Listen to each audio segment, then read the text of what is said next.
Kwa jina naitwa Peter Dismas, mwenyekiti wa jumuiya ya vijana kata ya Manzese. Alichokiongea John Heche ni upotoshaji kwa taifa na ni upotoshaji kwa wananchi. Aliyoyazungumza hayaendani na uhalisia wa kilichopo. John Heche amezungumzia chama chake kutoshiriki uchaguzi kana kwamba wameonewa. Sasa basi tujiulize kama Watanzania, Chadema imeonewa au yenyewe imetaka kutoshiriki uchaguzi? Kwa hiyo huu ni upotoshaji ambao Chadema wanataka kuuleta kwa Watanzania. Lakini vile vile Chadema ni chama kimoja cha siasa ambacho hakijashiriki uchaguzi. Kwa nini izungumzie vyama vingine vyote kana kwamba uchaguzi ulikopo ni haramu?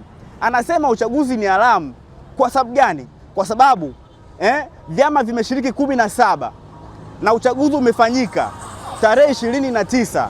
Maraisi wamechukua fomu wa vyama 17. Kwa nini anasema uchaguzi ni haramu?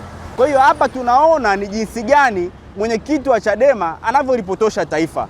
Lakini vile vile mwenyekiti wa Chadema anazungumzia kuundwa kwa serikali ya mpito.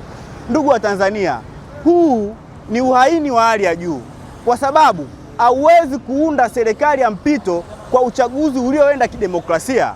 Tunafahamu uchaguzi ule umejumuisha vyama vya siasa 17, umejumuisha tume huru ya taifa ya uchaguzi, umejumuisha mawakala wa vyama vya siasa, umejumuisha waangalizi kutoka nchi za jirani. Sasa anaposema uchaguzi haukuwa haki, tuunde serikali ya mpito, tafsiri yake ni nini? Tafsiri yake ni kukosa uzalendo na kukosa uwajibikaji ndani ya taifa letu.